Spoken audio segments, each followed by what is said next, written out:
Okay, so we are now going, so this was the formation. But do you notice how now if we compare carbon and oxygen, they have two sets of these shared circles.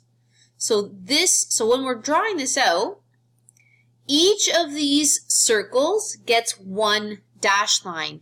So if we were to look at this oxygen, we'll have two dashed lines, our oxygen, and then remember the ones we don't touch still end up in our final diagram. So we have two lines and then 1, 2, 3, 4. And the exact same thing is going to be on the other side.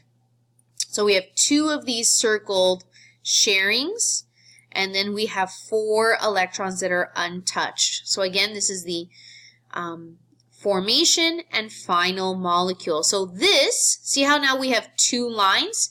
This is called a double bond. So meaning we have two covalent bonds connecting the carbon and oxygen. HCN. So we have 3 different atoms here. So we have hydrogen, 1 carbon, 1, 2, 3, 4, and nitrogen has 5. So remember, you're always looking at the periodic table for that. Okay, so remember that each of these electrons that are solo need to be shared. So hydrogen needs to share 1, carbon needs to share 4, and nitrogen needs to share 3. So remember, all of these have to connect together. So you can't just have carbon and nitrogen together and then ignore hydrogen. Like the atoms that are in this molecule have to all be interconnected. So we can start by looking at hydrogen and carbon. So carbon's sharing 1 of its electrons with hydrogen. Now you'll notice carbon has 1, 2, 3 that are by themselves, and nitrogen also has 3. So this is going to work out perfect for us. So we're going to match them up. So 1, 2, and then this last one is going to be one ugly circle. But basically this is connecting with this guy over here. I know, don't worry, we're going to fix this right up. But hopefully you can see, right? Carbon and hydrogen have 1 dashed line, but carbon and nitrogen are actually going to have 3. So carbon and hydrogen is a single bond, and carbon and nitrogen will have a triple bond. 1, 2, 3. Okay, so pause the video and give these 3 a shot, and then we'll see how you do. So we're going to draw the formation and the final structure for each of these. All right, so we're going to have hydrogen, another hydrogen, and then an oxygen.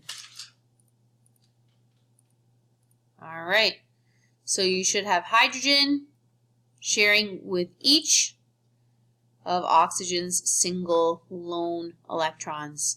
So we end up having something like this. So you have oxygen. Remember, you always draw in the electrons that are not being shared. You should have 1 dashed line in between each hydrogen. Carbon with the 4 hydrogens should have carbon 1, 2, 3, 4.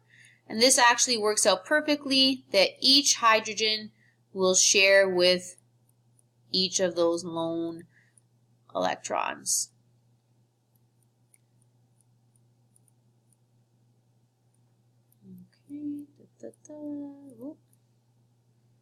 Wow. Okay, hopefully you kind of just, I'm doing this from home and my mouse pad is like not cooperating today. But anyways, you should have carbon with a single line for each one of those hydrogens. Okay, and then nitrogen. Nitrogen, we have 2 of them, and they both look the same. 5. So you should notice that you're going to essentially have a triple bond here. So each of these electrons that are alone will share with each other. Again, this one. So when you're doing this, obviously it's not going to be perfect, but I need to see a circle showing who is sharing with who. So our nitrogen will end up looking like this. 1, 2, 3, nitrogen. And remember to draw in the electrons that are not being shared. So it's a triple bond. All right. So we now have a new, not a new concept, but I guess a different type of thing. And actually, we've already talked about this a lot when we looked at atoms and pure substances and compounds and elements. So we have this concept called a diatomic molecule. And if you remember, we also called them elemental compounds. I'll just put elemental compounds. So basically, they are nonmetals that exist naturally, bonded to themselves. So a lot of these we've already seen and we've already talked about. We have iodine. So iodine naturally will come as I2. Bromine, Br2. Chlorine, Cl2. Fluorine, F2. Oxygen, O2, nitrogen, N2, and hydrogen, H2. So probably the two we've talked about the most, especially from the biology unit, was oxygen and nitrogen. So these are elements of this, I should say, atoms of the same element that are sharing electrons with themselves. So not all elements do this. It's literally only these 7. Okay, now, you do have to remember what these 7 are, okay? Because these are unique things. Only these 7 elements can do this. So this is one way to help you remember. It's a kind of a little phrase. I bring clay for our new home. Iodine, bromine, chlorine, fluorine, oxygen, nitrogen, hydrogen. Or the other way I like doing it, and actually I use this way more often, is something weird word. I don't know who made up this word, but it's kind of weird and it sticks in my head. HOFBRINCL. Hofbrinkel. Hofbrinkel. Hydrogen, oxygen, fluorine, bromine, iodine, nitrogen, chlorine. Hofbrinkel. So either I bring clay for our new home, Hofbrinkel. I don't care how you remember it. Oh my goodness, I'm sorry. My dog is playing with a toy in the background. Just ignore the squeaks happening in the background. I don't care really how you remember this. But you should know which elements come as these elemental compounds, or meaning they come as a diatomic pair. Okay, everyone. So how to go about naming molecular compounds are actually a different method than ionic compounds. So in this case, you actually have to name each element. And actually, typically, it's the order that they appear in their formula. So what we would then say is a prefix to indicate how many of each element there is. And the last element changes to "-ide" at the end. So pause the video and then obviously you'd have to fill these in. But the prefix system essentially goes by... a lot of them are Latin or Greek prefixes, and they may sound familiar. So think of like a pentagon is a 5-sided shape, right? Or a hexagon. So mono is 1, di is 2, tri is 3, tetra is 4. And the rest of these essentially follow geometrical shapes. So penta is 5, hexa is 6, hepta is 7, octa 8, nona 9, deca 10. So we're going to go through some examples. So for example, N2O5, dinitrogen pentoxide. Okay, so you may have noticed that we did not write pentaoxide.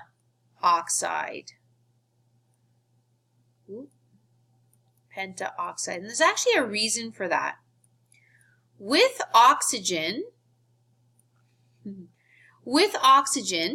you cannot have AO or OO next to one another.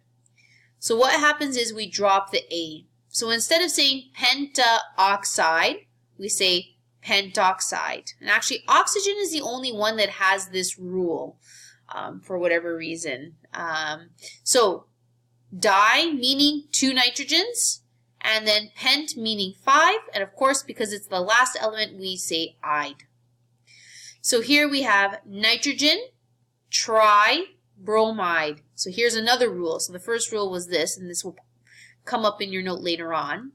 But if you have only one for your first element, you do not write in mono. So this is nitrogen tribromide. We don't say mononitrogen. Same thing here. Carbon. Notice there's no monocarbon. And then carbon monoxide. So again, there's no O. We drop one of those O's. Now, this says here oxygen and a double vowel. It's actually not true. It's only oxygen with an A or O.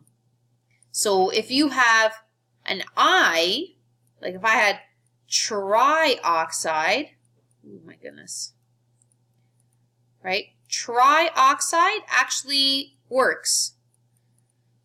So the double vowel with the dropping of the first vowel only works when it's an A or O, which we've already seen those 2 examples. All right, so give this a try. Pause the video and write in your answers to this. So there are 2 where you are giving the formula and 2 where you are writing the name. And actually the formula is actually quite easy with these types of molecules because you just have to simply remember what does the prefix mean. You're just looking at the prefix and writing the subscript in. So give this a try.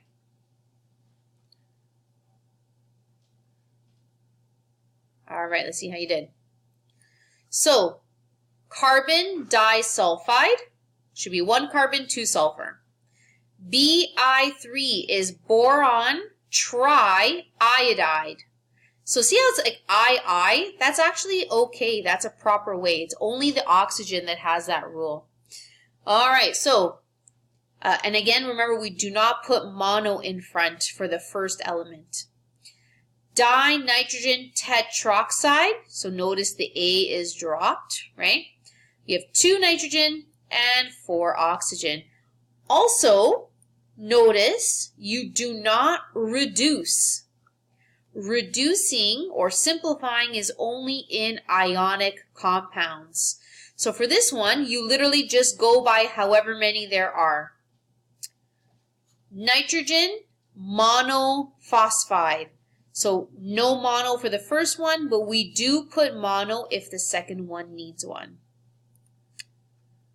All right, and the last little part here, there are some compounds that go by a general name. So meaning, instead of saying, like technically, if we were to give water its real name, its chemical name, it would be dihydrogen monoxide, 2 hydrogens and 1 oxygen. But it goes by a common name of water. Okay, so there are 5 that I would like you to know the common name of. So water's one of them. Ammonia is another, so NH3. So this technically should be nitrogen trihydride, but we say ammonia.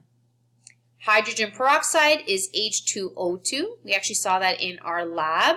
That was the molecule that created oxygen in your gas test. And then we have methane, which is CH4. So again, this should be carbon tetrahydride with the 4. And then we have ozone, which is O3. So this is, yes, the same ozone that's in the ozone layer. It's an oxygen molecule with 3 oxygens. So I do expect you to know these common names. So if I say methane, you should know it's CH4. Or if I say NH3, you should know it is ammonia, okay? There are many, many, many molecules that